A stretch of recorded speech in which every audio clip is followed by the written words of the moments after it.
What happens when the pressure of an individual's or organization's leadership's perfectionism starts to pervade an entire workplace?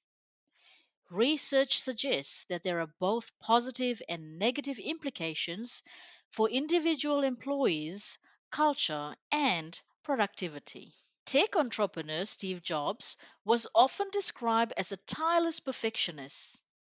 His desire to attain perfection frequently provoked misunderstanding and personal tirades that ultimately led to his dismissal as CEO of Apple in 1985. Yet, many believed that Jobs' perfectionism was what propelled Apple's success. However, when perfectionism extends from an individual to across a team or organization, what long term impact does it have on employee morale, culture, and ultimately performance and productivity? Dr. Anna Kamala Ocampo, a researcher at the Da Vinci Research Center in Paris, has studied the interpersonal effects of perfectionism in organizations, particularly when modeled by leaders.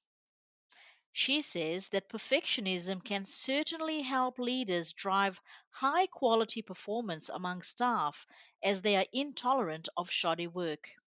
On the flip side, perfectionism is linked with characteristics and behaviors that make it hard to maintain good relationships with colleagues. Perfectionists were found to be excessively negative, aggressively competitive, and often preoccupied with work and personal achievement goals that might potentially compromise their interpersonal relations, says Ocampo. When a workplace is taken over by perfectionism, many things start to slide, and the signs are often visible in plain sight, says Scott Stein, leadership specialist and author of Leadership Hacks. I have seen this too often. When staff start to hide their mistakes for fear of being criticized by perfectionist managers, which can lead to missed deadlines, a lack of cooperation, and for some staff, a feeling of being isolated.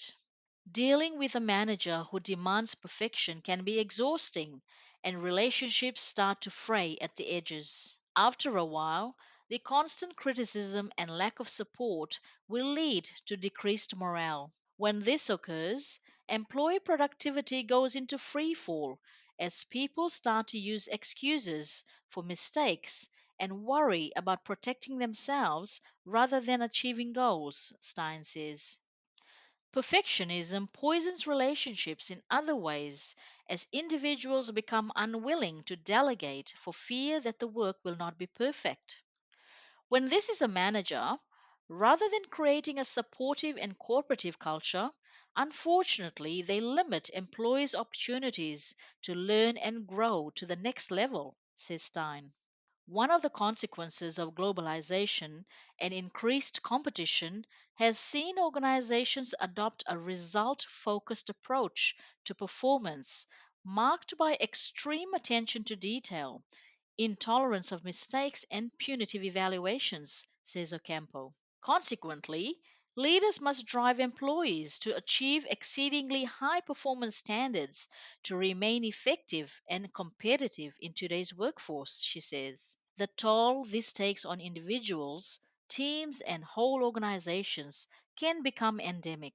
Claire Mann, psychologist and communications trainer, says constantly striving for perfectionism in an organization with multiple deliverables can cause individuals enormous stress and they will work long hours, often at home, to compensate, which also causes difficulties in their personal lives. While organizations obviously want to attract employees who are dedicated and engaged in their work, when perfectionism takes over, it can lead to staff being overstressed and quickly burning out.